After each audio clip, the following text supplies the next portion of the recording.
Any question? Formally? Ang status ng kaso nito is, this is an alleged robbery extortion. No? It started with the complaint of the City Council of Catbalogan, including Mayor Steph Tan. And ang main complainant natin dito is the former mayor and also the City Councilor of Catbalogan, Ms. Tekwa Uy. No? So ang subject natin dito is actually the subject of entrapment supposedly is Bernard Jake Ramos. Unfortunately, during the entrapment operation, allegedly nandun si Mr. Rodrigo Perez or Junjun Perez, no? Based on our evidences, siya yung nautusan na kumuha ng 1 million. This is the 1 million na supposedly ibibigay namin. Actually, it started February 6, supposedly may entrapment na kami, no? 6, 7, 8, then inabort namin because so February 30, meron kaming plan entrapment with respect to Mr. Jake Ramos. In fairness to Mr. Perez, si Jake talaga ang persistent to receive the 10 million. Initially, the demand was 20 million and it was reduced to 10 million. So, on February 13, we will conduct an entrapment 13-14, but we decided to abort the entrapment on February 15 kasi medyo nakakatunog na daw si Jake. So, we never expect na matutuloy pa, no? But we are planning to file case against Jake. But nung February 16, tumawag na naman si Jake kay Mr. Sa complainant natin, demanding the 10 million, standing demand pa rin daw ang 10 million, allegedly. I don't have personal knowledge over that demand kasi it's the complainant na tinatawagan, no? So kaya nung February 17, nagplano kami ng entrapment and yun nga natuloy na, no?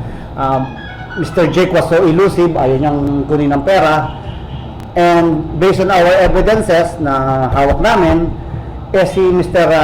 Perez nga ang napag-utusan na kumuha ng pera. So ngayon, we will conduct an inquest proceeding.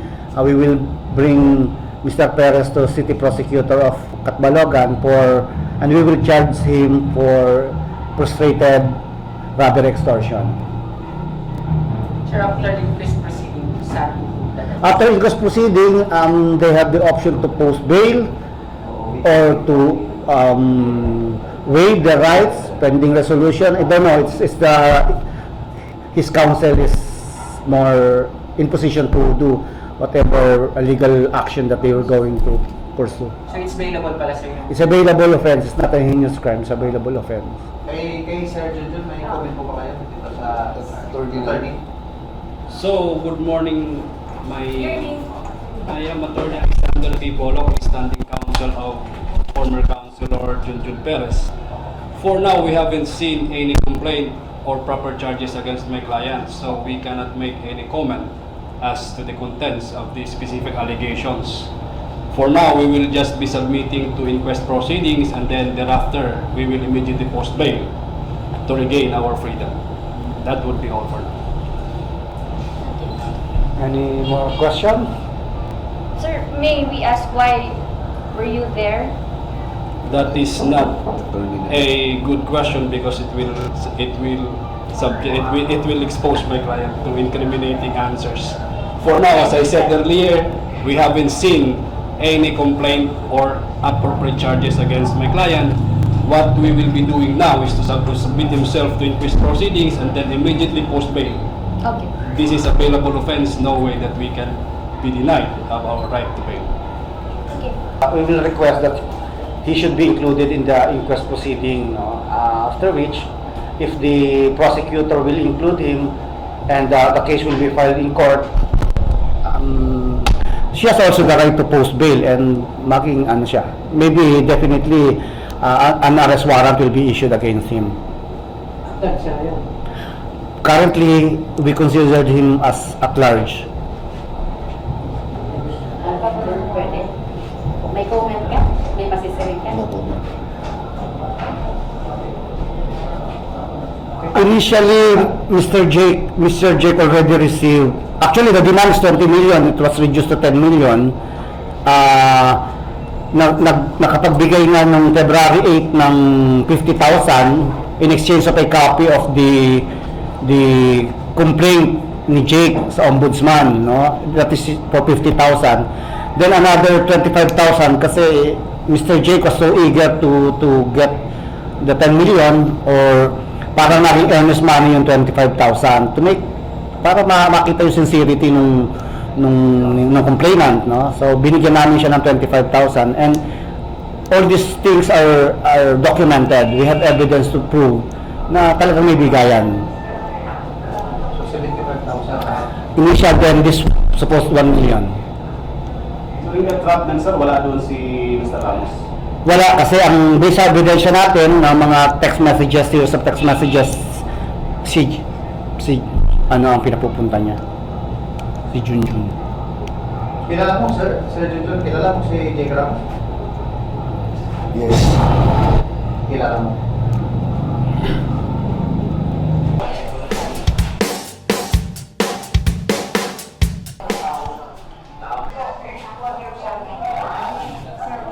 May na sila. Ayun masa kayo po. Kamunan magkukunan di.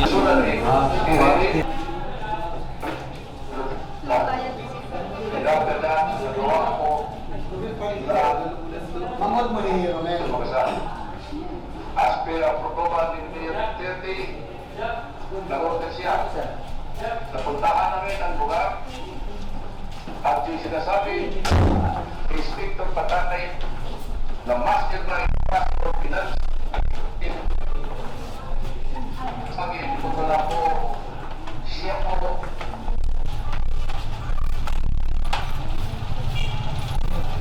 Morning, boss.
With a bond recommended of 250,000, 100 for robbery, since there are 2 counts of robbery, so 200, and the frustrated robbery is 50,000.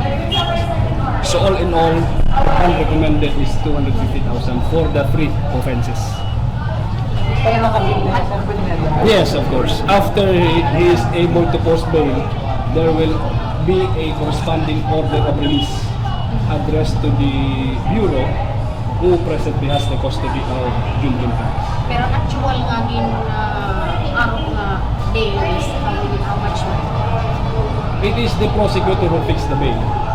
So the respondent didn't ask for the amount, but the prosecutor recommended for the bail based on the bail bond guide of the Philippines. 100,000? 100,000 for the robbery, consummated robbery, allegedly 2 counts, and then 50,000 for the attempted robbery.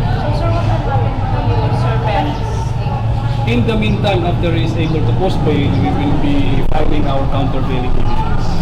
And then within 10 days, pag na-file na mo ng counter affidavit as well as the affidavit of his witnesses, the incident will be submitted for resolution by the handling prosecutor.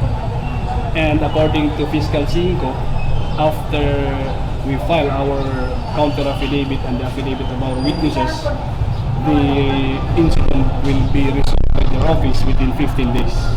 So we expect, if we will be counting number of days, so today is February 21, we have until March 2 or 3 to file our counter affidavit as well as the affidavit of our witnesses, and then 15 days from March to we expect a resolution to be out by March 17 or something, or maybe even before March 17. Sir, I just want to clarify, you've mentioned 2 counts of attempted robbery 2 and... counts of consummated robbery and 1 count for so I don't know, we still have no copy of the complaint. No extortion. The charges for robbery extortion, I don't know. For now, I cannot comment on the merits of the complaint since we haven't got a copy of it. So we as lawyers, we cannot speculate.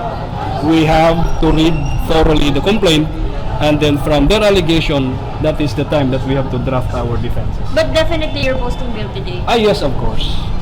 In fact, we are ready to post bail as early as Friday. It so happened that the inquest proceedings has not pushed through, so nag-extend until today. In fact, I was expecting the inquest proceedings to start as early as 8 o'clock in the morning, because we can make some questions pertaining to the inquest proceedings, because under the rules, the maximum number of hours for inquest proceedings to be conducted for heinous crimes, assuming that the offense is heinous, is only 36 hours from apprehension. So if we will be counting as to the number of hours, clearly naglaps na. Pero according to Prosecutor Cinco, there is a DOJ circular or maybe some sort of an internal rules exempting them from the conduct of inquest proceedings on Saturdays and Sundays, for the reason that no prosecutor is assigned on that day. So you will be preparing, sir, a total of 150,000 pesos only for that bail? No, we will be preparing at least 250,000 because 150. So 250. Any information, sir, on location ni... We cannot make any comment because he has the right to get his own lawyer. For now, I'm not representing Jake Ramos. I am only representing Junjun Perez. I cannot speak for on behalf of the other respondent. Sorry for you. Okay. Ano ito pag punot-punot yung kaso na This is related in file ko nung ombudsman case dito Manila. And then, based on affidavit complaint, based on natabuluwatan Friday, there was an attempt, there was really a, extortion. They were asking for money in exchange of dropping the criminal cases in Manila. Ito ang nairagin-file sa Ombudsman Manila. So, ada naman ito, nasalawad naman ito, and we have heard from the Defense Counsel regarding Manila moves. So, I think let us just let the wheels of justice push through in mga kaso. Nakikita ba na there was an inquest kanina na find ni prosecutor na valid and warrantless arrest. So, in the matter of procedure, tunay ito na, we are awaiting for their countervailing evidence, di kang respondent, and magulat kami kung mapafile ang kaso ulit. We will just be awaiting an exclusion. As kanina, it is 2 counts of consummated robbery and 1 count of frustrated robbery.